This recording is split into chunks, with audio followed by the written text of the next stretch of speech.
लग्न आणि लग्नात असता तेलकट तुपकट पण आवडीचं जेवण आणि दुसऱ्या दिवशी पोटाची लागता वाट।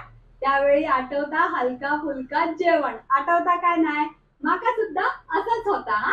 तुम्ही मिया काही तुमच्यापेक्षा वेगळा नाही। तेव्हा मिया दुसऱ्या दिवशी एक स्पेशल रेसिपी करायची ठरायचं ती म्हणजे दही कढी भात आणि त्याच्याबरोबर ताक आणि काकडी आणि थोडासा लोणचा। चला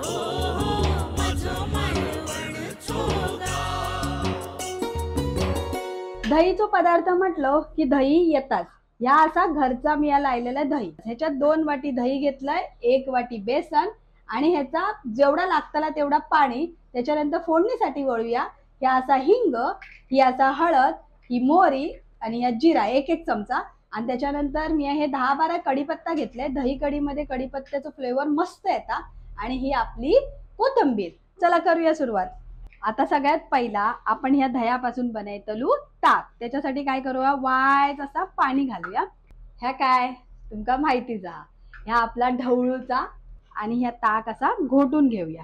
तुमच्याकडे विस्की असतात तर विस्कीन घ्या आमच्याकडे ह्या घोटूचा असा दह्याक असा व्यवस्थित घोटून घेऊया जोपर्यंत फेस येणार नाही। बघा जो फेस येऊ लागलो की समजावया ह्या ताक तयार झाला आपला। आता थोडासा बेसन ह्याच्यात घालूया वायच वायच करून बेसन घालून हे का असा ढवळून घेऊया म्हणजे याचे गुठळे मोडून घेऊया।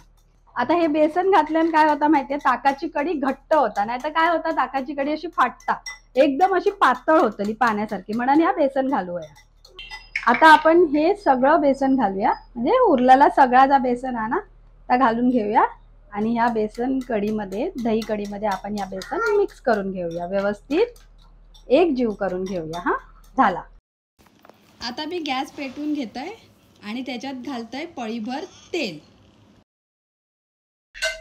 आता पहिला घालून घेऊया मोहरी मोहरी तडतडली की घालूया जिरा झाला की आपला हिंग। आता आपण घालूया कढीपत्ते।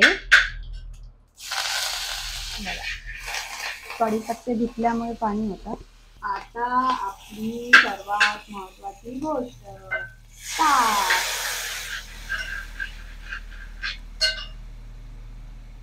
आता ह्याचा घेऊया वाईस ढवळून असा। आपला ही कढी भरपूर घट्ट वाटता की नाही अंदाजा ना तुमच्या जेवढी तुमका पातळ घट्ट कढी होईल ना तेवढ्या अंदाजान पाणी घालून घेऊया। आणि बहुतेक वेळा काय होता दही कढी करूक असता साधी सोपी पण काय होता दहीचा पदार्थ कोणताही असताना तो दही कसा फाटता म्हणजे पाण्यापासून दही वेगळा होता तसाच ही कढी सुद्धा फाटता म्हणून त्याच्यासाठी एक छोटी सिंपल ट्रिक आहे ती मी तुमका सांगते करता करता।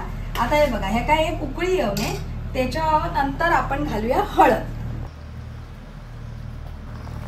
हे बघा हे चमचो असोच ठेवूया म्हणजे ही कढी कशी उतू जाऊन बाहेर यायची नाही आणि गॅस करूया बारीक। आता कढीक ना 4-5 मिनिटं मस्त असा शिजाक देऊया कारण जर कढी ताकाची कढी शिजली नाही ना तर आपणा चव चांगली लागायची नाही। बघा पण ही कढी तुमका खैसर आहे फाटलेली दिसता काय नाहीच दिसायची कारण ताकाची कढी आपली फाटली नाही।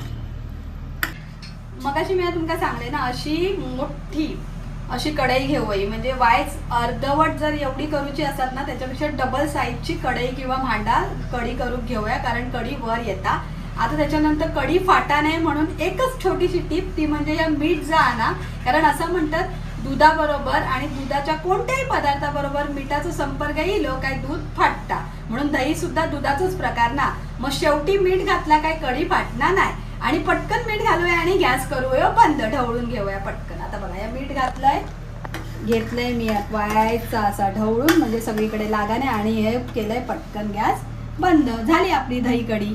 आता सगळ्यात शेवटी आपली हिरोईन कोथिंबीर सजावटीचं काम करता।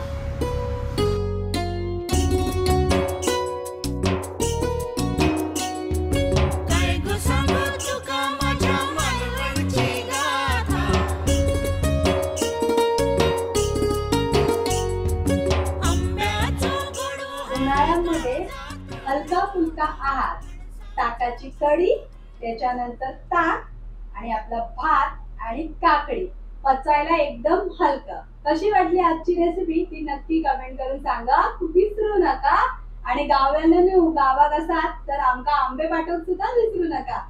आणि परत किचन लाईक शेअर सबस्क्राईब करा.